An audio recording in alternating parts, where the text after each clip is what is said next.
Let's walk and talk about religious violence, the determinants of religious violence throughout the world and throughout at least recent history, the last century or so. This is going to be a continuation of the discussion that we had with Jank and Wes and CJ and me on the main show on Friday, and I want to explain one of the points that I brought up. Because when we think about why Muslims in particular in the modern day are as violent as they seem to be, I think it's hard for many Americans to put themselves in the position of someone living in the Middle East. It just seems like such a foreign place, such a foreign culture, that it's hard to really, I think, understand it the way they would understand, say, a European culture, which is why I want to compare it to a European culture now. And I'm going to flesh out the comparison that I made on the show on Friday. Now, I want to start off by saying that I do think that religion matters. I do think that ideas matter, ideology, philosophy, all of these things do matter. But you need to be able to differentiate between an idea that causes an action and an idea that is wrapped up in an action, that is either used to justify an action or is just talked about in the same conversation as the action. And I think that that's where we're really messing up when we talk about the determinants of religious violence. I mean, you see Muslims in the Middle East who are violent, and they're talking about Islam, and so it's easy to think that those two must be very closely connected. But I want to do a comparison with something that happened in Europe. If you think about the largest, most widespread Christian violence in the last 100 years, what would it be? Well, it seems fairly obvious that it is the Holocaust. It is the widespread killing of homosexuals, Jews, blacks, gypsies, other, disadvantaged minority groups at the time. And a lot of writers have made very clear in their analysis of that situation that both in terms of Hitler's speeches, his writings, the Bible verses on Nazi belt buckles, this was very obviously a Christian form of violence. He made very clear that he felt like he was doing God's duty there in persecuting the Jews and these other groups. Sorry, didn't want to run into that as I'm talking about this. And many of the people going along with it, the Germans there, are Christians. And so when you see this absolutely massive violence, widespread, far more widespread than the violence that ISIS is perpetrating in the Middle East right now, and you see them talking about God and talking about Christianity at the time, if we're using the same sort of tools of analysis that we're using today, it would seem like we have to say that Christianity is causing that violence. I mean, they are religious zealots there, and they're killing other religious minorities. Sorry, a little bit thrown off. There's a lot of traffic in the morning as people go to work. But I don't think that that's completely accurate. I think that they were Christians, obviously, the vast majority of them at the time. But I don't think that that's why they committed the violence. If you look at what happened in Germany after World War I, in comparison to World War II, and this is what I brought up on the show, after World War I, there were incredibly heavy economic sanctions against Germany. They had to repay basically the cost of the war for the most part, or they were expected to, which was a massive detriment to their economy.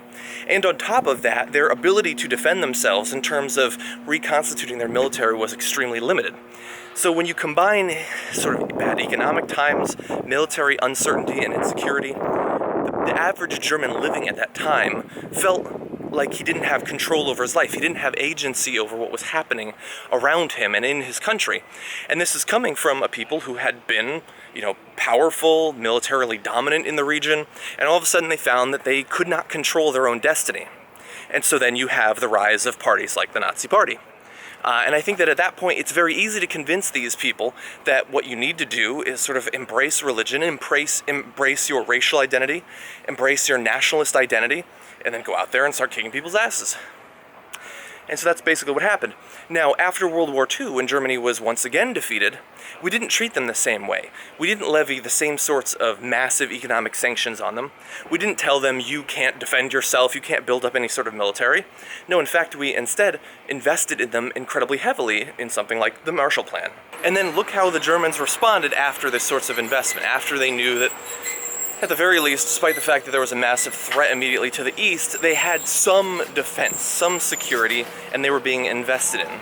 Now, massive military ally of ours, economically quite successful, and that's the difference between those two different wars. And the thing is, after World War II, they're still Christians. Before World War I, still Christians. Why is it that they became incredibly violent towards their own people after World War I? And leading up to World War II. I think that it has much less to do with the religion, which is largely a constant up until more and more Germans became atheists after World War II. It was a constant at that point, so it's hard to say that that's what caused it. Look, obviously there are massive differences between the Middle East today and Germany 100 years ago, but I think that there is something that we can learn from this. Egypt has gone, as one example, has gone through periods of secularism and periods of intense Islamic fervor. And I think that if you track that, it does fairly closely trend with how the country is doing economically. If you look at Iran, for instance, I mean, their religious fervor of the last few decades really seems to track pretty well with massive intervention into their country by the United States. They don't feel like they have control over their lives in terms of the security situation and in terms of the economic situation. And I think that when that's true of millions and millions of young men, it's relatively easy for extremists, either in the political sense or the religious sense, to come in talking about easy answers, easy ways to get back that sort of control that they've lost. I think that that happened after World War I in Germany, and I think that we've been seeing it happen over and over in the Middle East. So if that's the problem, then what is the solution? Well, that is really the hard part, isn't it? I think that as hard as it is to hear this and to think about funding our bitter enemies, I think that nation building and investment on the level of the Marshall Plan seems to have the historical precedent to say that this could actually work. This could turn our enemies of today into allies of 10 or 20 years from now.